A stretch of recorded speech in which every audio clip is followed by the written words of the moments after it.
Pessoal, eu tava editando aqui ontem, dia 10, eu gravei o vídeo, esse vídeo que vocês vão assistir agora, certo? E aí eu tava editando agora, de manhã, são 11 horas e 13 minutos, sábado, dia 11. E aí eu fui editar, eu percebi que eu não fiz a introdução, sabe aquele bem-vindos e o tema do dia? Então, por isso que vocês vão ver que a minha roupa tá diferente da do vídeo, tá bom? Porque, enfim, eu podia ter colocado a mesma roupa, né? Pra fazer a introdução e não precisaria dessa explicação. Independente disso, pessoal, sejam todos muito bem-vindos ao Tributário Sem Mistério. Hoje nós iremos conversar sobre competência residual e detalhes importantes que você não pode esquecer na hora de fazer a sua prova. Pessoal, então vamos lá. Por que eu resolvi trazer esse tema no vídeo de hoje e qual é o detalhe que eu quero chamar a atenção? Quando a gente vai estudar sobre competência residual, o primeiro artigo que vem na mente é o 154, inciso 1º da Constituição Federal. Vamos ver o que diz o artigo. A União poderá instituir, inciso 1º, mediante lei complementar, impostos não previstos no artigo anterior, desde que sejam não cumulativos e não tenham fato gerador ou base de cálculo próprios dos discriminados nessa Constituição. E aí, quando você lê esse dispositivo da Constituição, você pensa, bom, aqui está falando de impostos, mas e as contribuições? Existe essa competência residual, só que não para imposto, para contribuição? E aí é o detalhe, façam a remissão no artigo 154, inciso 1º, para o 195, parágrafo 4º da Constituição. Vamos lá no artigo, vamos ler o que diz esse artigo 195, parágrafo 4º, fala assim: a lei poderá instituir outras fontes destinadas a garantir a manutenção ou expansão da Seguridade Social, obedecido o disposto no artigo 154, inciso 1º. Esse dispositivo do 195, esse parágrafo do 195, ele vai te levar para o artigo 154, para te sinalizar o quê? As contribuições residuais, né, instituídas sobre o manto da competência residual, ela vai seguir as mesmas regrinhas, quais sejam a necessidade de uma lei complementar e que não tenham fato gerador ou base de cálculos próprios. E aí? Será que é fato gerador ou base de cálculo próprio de algum imposto ou de alguma contribuição que já existe? Entendem o que eu quero dizer? Lá no parágrafo 4º, que fala das contribuições residuais, ela diz que segue a mesma regra do 154, inciso 1º.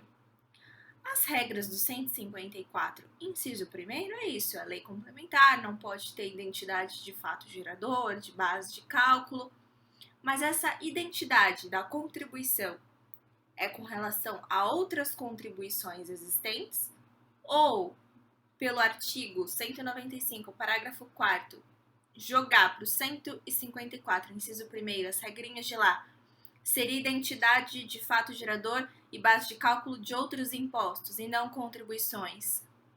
Cuidado, pessoal. Às vezes essas pequenas coisas podem nos confundir.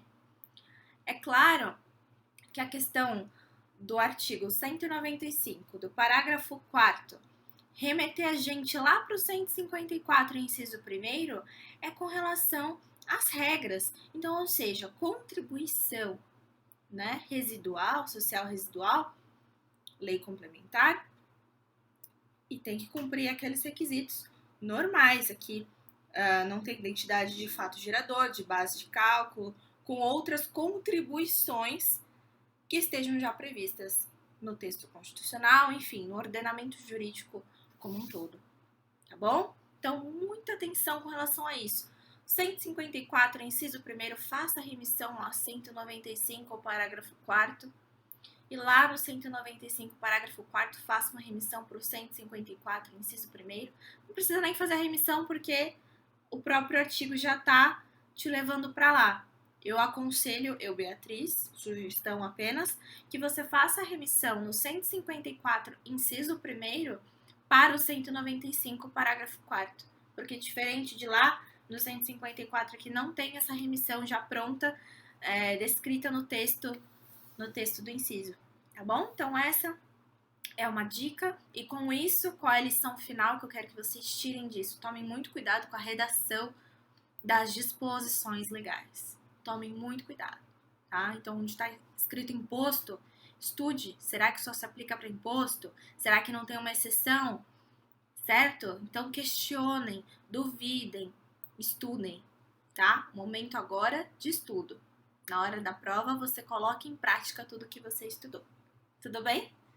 E é isso, pessoal. Pequena dica, bem singela mesmo, né? Tô gravando esse vídeo agora aqui no feriado e espero que você tenha uma excelente Páscoa, tá? Com muita paz, muita saúde, que você esteja bem, cuidando de você mesmo, de você mesma, certo? Cuidando da sua saúde, cuidando da sua saúde mental, principalmente.